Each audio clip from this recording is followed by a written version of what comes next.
Now, how do you sell a war to your people? By portraying yourselves as a hero and painting the fight as the fight against the devil.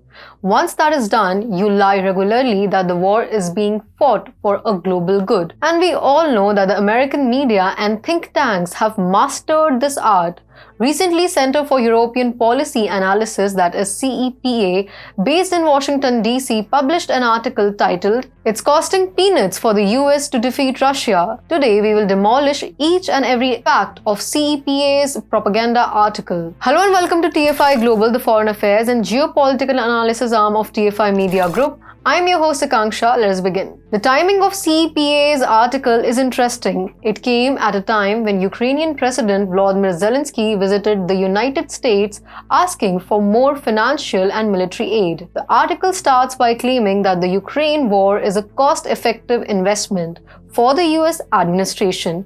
It goes on to say that the assistance being given to Ukraine is just 5.6% of the US military budget of 2022. Rightly, $40 billion was approved by Congress for the Biden administration, and America's defense budget in 2022 was $715 million. But it is not what it looks like. In July, NATO Secretary General Jens Stoltenberg told reporters that increases in military spending and rising numbers of troops deployments in Eastern Europe since 2014 were carried out in anticipation of a conflict with Russia. An open admission that NATO has been needling plans of exploitation to put Russia in a deadlock even before the annexation of Crimea. CEPA article missed the financial costs US had incurred since 2014 for military spending.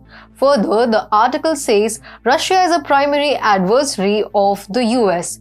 The statement reeks of the mentality of the Cold War. Clearly, NATO, with this latest tack, is leveraging the economic disparities and vulnerable psyche that spreads across Europe. Further, NATO has decided to add Finland and Sweden to the bloc, which will in turn bring more financial costs to the United States, as it is the biggest contributor to NATO. And to assume this will end with Ukraine is ludicrous. After the inclusion of Finland and Sweden, it would be the first time a NATO member would share a 1,340-kilometer border with Russia. This has been happening since the dissolution of the Warsaw Pact in 1990, when NATO further moved eastwards towards Russia. CEPA wouldn't mention the costs in the US since 1990 because it would burst its propaganda. The article becomes hilarious when it mentions aggressive Western sanctions, which were aimed to bankrupt the Russian economy. Western analysts had assumed that the Russian economy would tumble down with sanctions. Nothing short of that happened. European countries have continued to buy Russian oil and gas bypassing their own sanctions.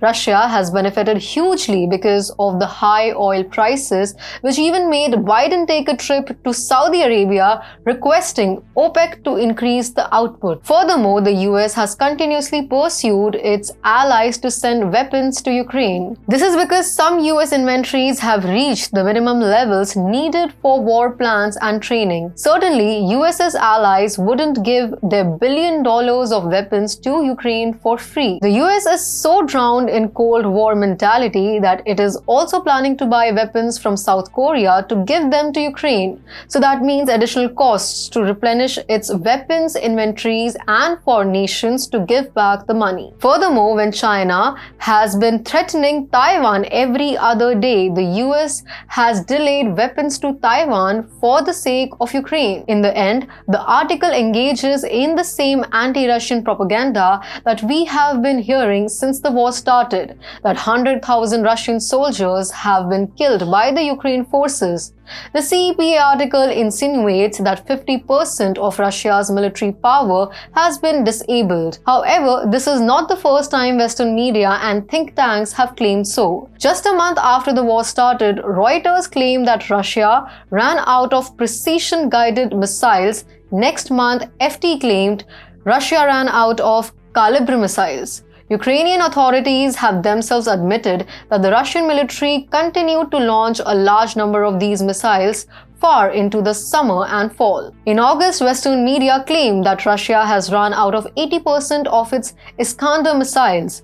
Then the same Western media alleged Russia of firing 38 Kh-101 and Kh-555 missiles, 3 Kh-22, 6 Kh-59 and 1 Kh-31P air-launched missile on December 5 in addition to 22 calibers. The Wall Street Journal ran a story on November 22 headlined "Russia's munitions shortages raise questions over how long it can continue Ukraine war." You would see, according to Western media, Russian forces have been running out of weapons since March, but it seems like Russia has magic weapons which keeps on replenishing. Further, the article concludes by saying how US LNG was making inroads in Europe, but the trade change is momentary.